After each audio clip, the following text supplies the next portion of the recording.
Chapter 1290, Fulfilling Wishes. Putting away the Fool card, Klein took out Creeping Hunger from the void, equipped it to his left hand, and activated Teleport. After returning to the miniaturized city library, he immediately said to the servant of concealment, Ariana, "It has been thrown into the abandoned palace on the main peak of the Hornicis mountain range." That was an entrance to the foggy town. As for how to deal with 002 later on, it was the Church of Evernight's problem. "All right," Ariana nodded and didn't say anything else. She entered a concealed state and vanished, as though she had been erased. She didn't thank him, nor mention any payment. It was just like how she had never made any requests when she helped Klein in the past. "Does Ma'am Ariana know that I've obtained the Fool card?" Klein looked around thoughtfully and slowly sighed in the darkness. Although the supernatural incident had been resolved in less than 2 hours, there were still quite a number of people who had lost their lives under the strict rules. The Beltane citizens had more or less committed certain mistakes, but the punishments they suffered were far more disproportionate to the crimes they had committed. The most innocent party in the matter were the tourists who came or passed by Beltane. They had to face a nightmare simply because they were foreigners. Klein had tried his best to do some things to protect many outsiders, including Roy and the others, but he was also limited in what he could do due to the restrictions he suffered. There weren't many loopholes that could be made use of, making it impossible to make it seem like none of that had ever happened. "What I need to do next is to mainly provide treatment to the survivors." Klein retracted his gaze and planned on teleporting to Byles's house to deal with the remaining problems. At that moment, Rionette Tinecare, who was holding 4 blonde, red-eyed heads and was wearing a dark and complicated long dress, walked out of the void. One of the heads bit onto a black goat's horn. "He escaped the spirit world," the remaining 3 heads of Miss Messenger said. As expected of a former chief shepherd, Klein, who had long sensed it, sighed without any surprise. Then he pointed at the black goat's horn. "Did Larian leave that behind?" After Klein received the item, Rionette Tinecare's head that hadn't spoken earlier said, "Yes." After encountering the curse of deformity, he had still managed to barge out of the encirclement and escape from the spirit world. He is indeed powerful. Is this a sequence 2 angel who's best at fighting head-on? Klein flicked his wrist, causing the black goat horn in his palm to shatter into countless tiny specks of light as it dissipated, dispersing the remnant psyche. The limbs left behind by a Beyonder after them undergoing a transformation contain a portion of their Beyonder characteristics that couldn't return to the main body. When the points of light were reassembled from Sequence 9 to Sequence 7, as well as a Sequence 4 Beyonder characteristic, Klein chose the Sequence 8 Pugilist from it and returned the rest to Miss Messenger with a smile. "These are your spoils. I'll only collect the intelligence fee." Rionette Tinecare didn't stand on ceremony.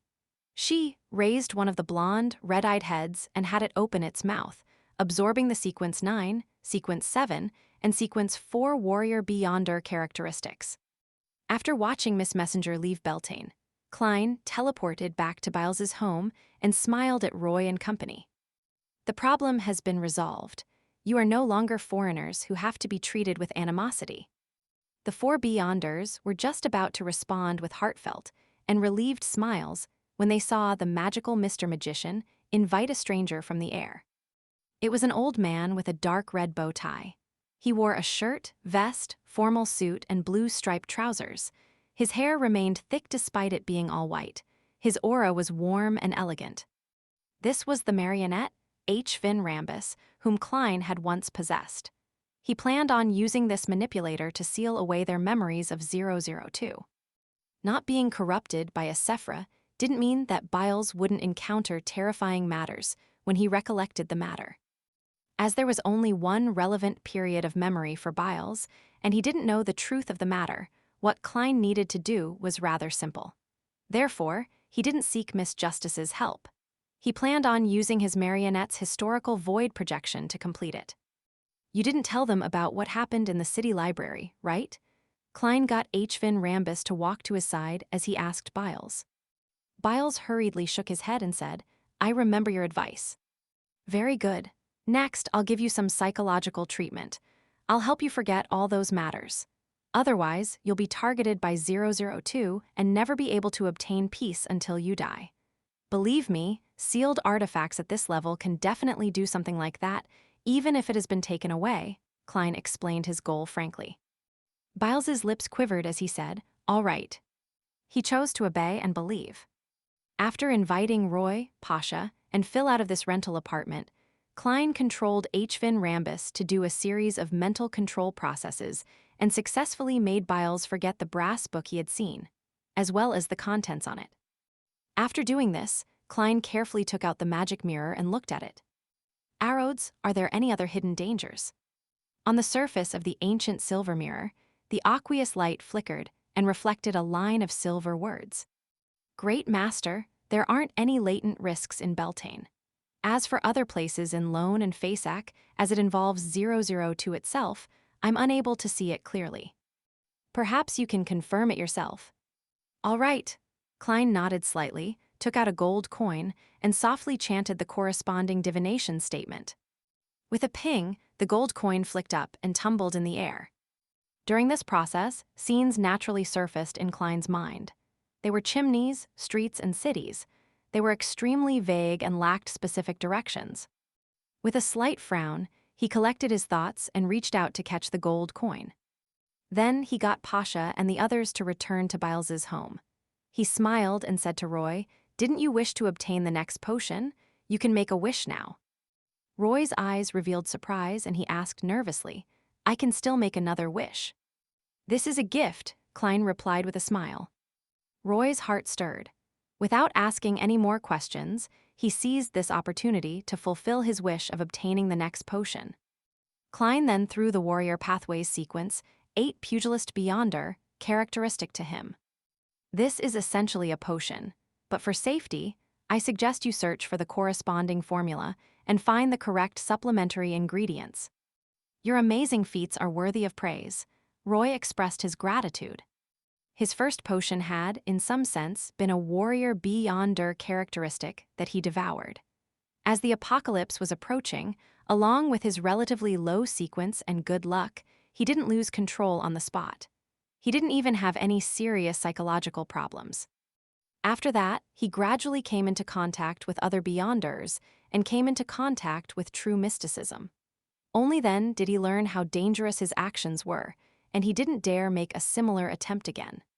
Faced with Roy's praise, Klein looked around and smiled. "Next, follow me out of Beltane. This doesn't mean that there's still danger here, but I have to make use of this time to fulfill your wishes." One wish involved Roy hoping that Klein could help them leave the Beltane, while the other wish involved Pasha's wish to have Klein protect them and allow them to leave Beltane City alive. Although these two matters were meaningless under the present situation, to Klein, he had to fulfill the wish even if there was no point in doing it. "I'm just a heartless, wish-granting machine," Klein lampooned himself as he smiled at Biles and company. Pasha and the others glanced at each other, not daring to raise any objections. Just like before, they held each other's hands. Then, Klein brought them to the outskirts of Beltane with teleportation. "The magic show has come to an end. It's time to say goodbye." Klein took off his hat and bowed.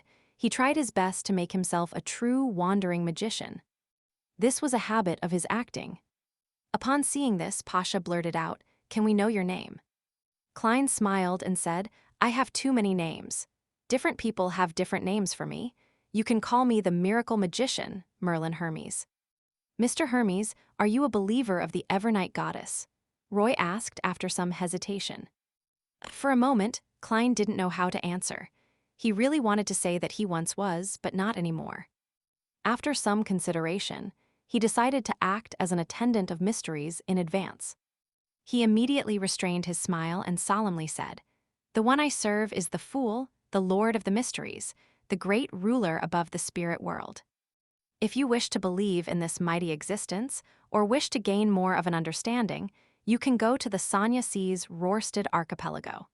The Lord's missionary, Danitz, is currently preaching there. Furthermore, the City of Silver definitely has all the potion formulas from the Warrior Pathway under Sequence 2.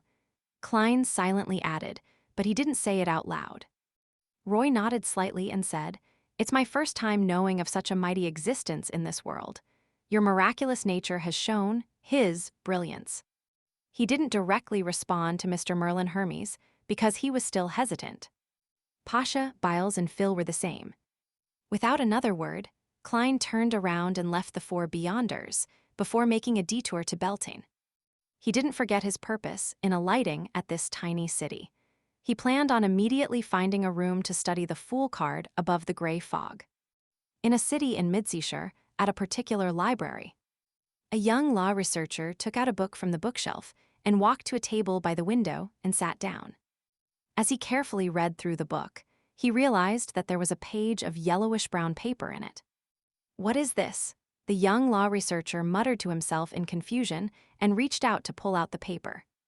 After confirming that it was written in ancient Fasak, the content was rather rare. In the fourth epic, there was a book named the Trunsost Brass Book,